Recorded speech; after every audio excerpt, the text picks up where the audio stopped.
Assalamualaikum warahmatullahi wabarakatuh. Di video ini saya akan membahas apa itu ISO atau disebut International Organization for Standardization. Yang dimana video ini untuk tugas UTS mata kuliah Tata Kelola Teknologi Informasi. Dosen pengampu Ibu Tika Kristi MKom. Oke, sebelumnya perkenalkan nama saya Fikri Akbar, kelas SI 7G. Oke, langsung saja di sini saya akan menjelaskan pengertian ISO.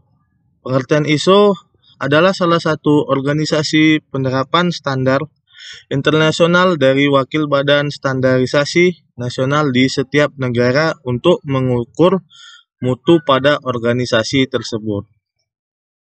Yang dimana setiap perusahaan yang bersaing secara global bisa diukur secara kredibilitasnya dengan standar ISO ini.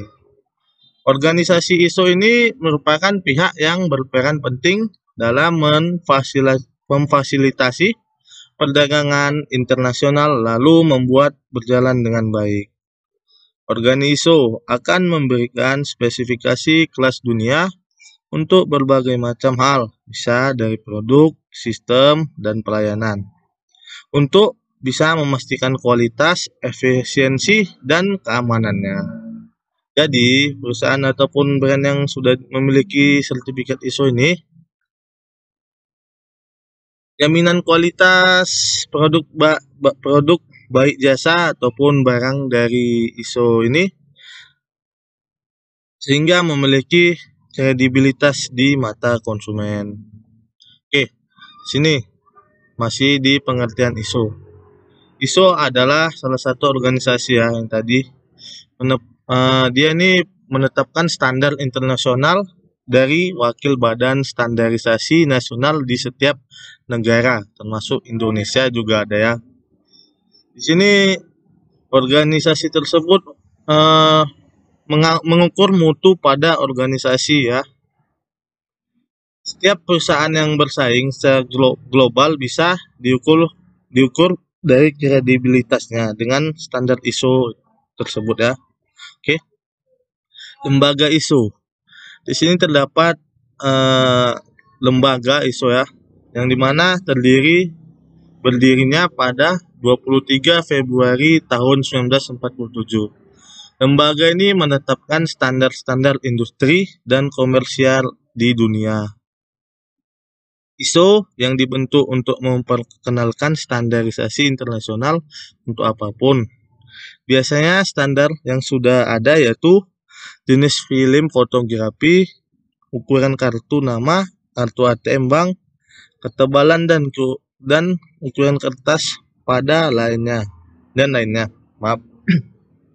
Ketika menetapkan sesuatu standar tersebut, lembaga ini akan mengundang wakil anggota dari 130 negara untuk bersama membahas tentang standarisasi komite teknis atau bisa disebut TC dan subkomite atau SC dan kelompok kerja atau WG.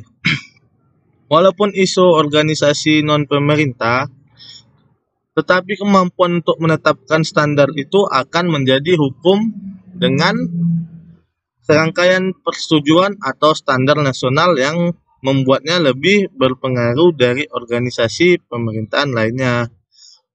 Praktik ISO ini dapat dihubungkan kuat dengan pihak pemerintah. Peserta ISO termasuk ke suatu badan standar nasional dari setiap negara dan perusahaan besar. ISO bekerja sama dengan Komisi Elektroteknik Internasional atau IEC yang bertanggung jawab terhadap standarisasi peralatan elektronik. Oke, di sini tujuan dan manfaat ISO bagi perusahaan. Sekarang pengelolaan bisnis dapat dilakukan dengan berbagai macam cara dan mendapatkan keuntungan serta bersaing dengan baik. Perusahaan yang bersaing secara global dan memiliki standar ISO mempunyai kualitas produk yang lebih dipercaya. Adanya hal ini, maka ISO menjadi hal yang sangat mempunyai tujuan dan penting digunakan untuk pengelolaan bisnis. Sebelum lebih jauh, pembahasan ini kita simak dulu dari manfaat dan tujuan ISO berikut ini. Oke, di sini ada kredibilitas perusahaan.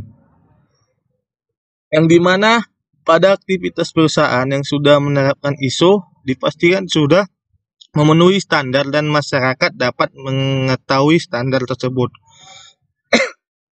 Jadi, kepercayaan dari konsumen yang dibangun oleh standarisasi internasional ini, standar internasional yang sudah tercantum di ISO menitik beratkan pada konsumen bisnis ini.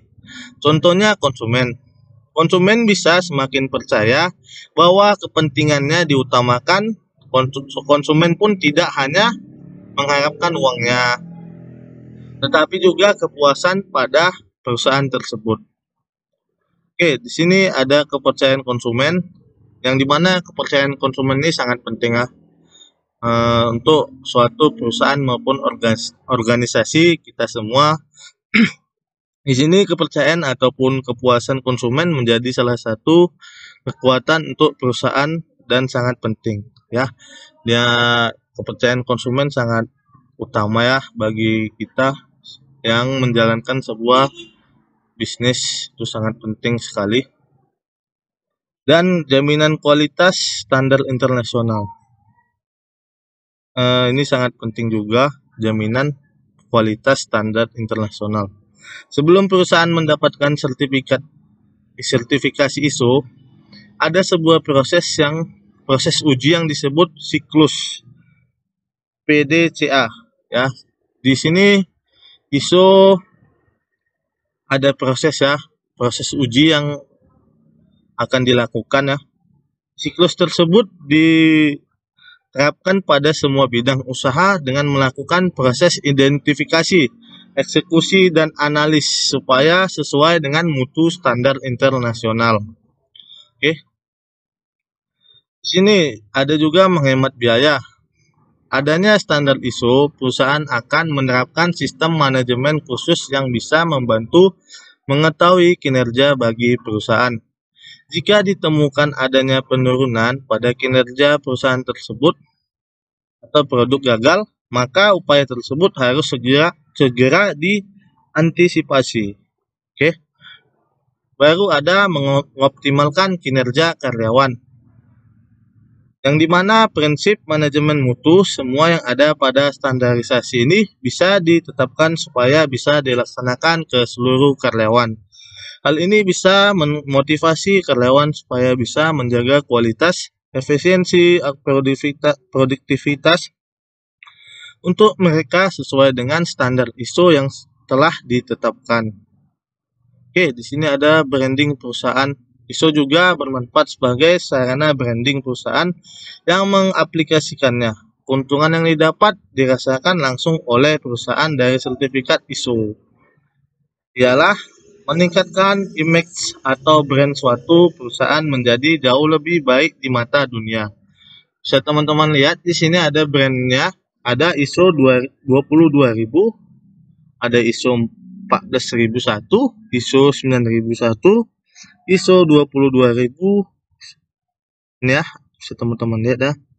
Ini dia sertifikatnya atau brand. Penerapan ISO pada perusahaan. Yang pertama adalah meningkatkan efisiensi kegiatan, yang kedua ada meningkatkan daya saing, yang ketiga ada meningkatkan citra perusahaan, dan keempat meningkatkan kinerja lingkungan perusahaan. Yang kelima ada mengurangi risiko usaha. Yang keenam meningkatkan penataan terhadap ketentuan peraturan perundang-undang dalam hal pengelolaan lingkungan. Oke, kesimpulan pada materi ini itulah beberapa informasi dari pengertian ISO, tujuan, beberapa jenis, dan juga pentingnya ISO dalam bisnis yang dapat menjadi referensi perusahaan. Oke, yang dimana ISO adalah satu organisasi penetapan standar internasional dari wakil badan standarisasi. Untuk di setiap negara untuk mengukur mutu pada organisasi. Oke, ISO sangat dibutuhkan ya untuk semua perusahaan baik dari luar maupun dari dalam negeri ya.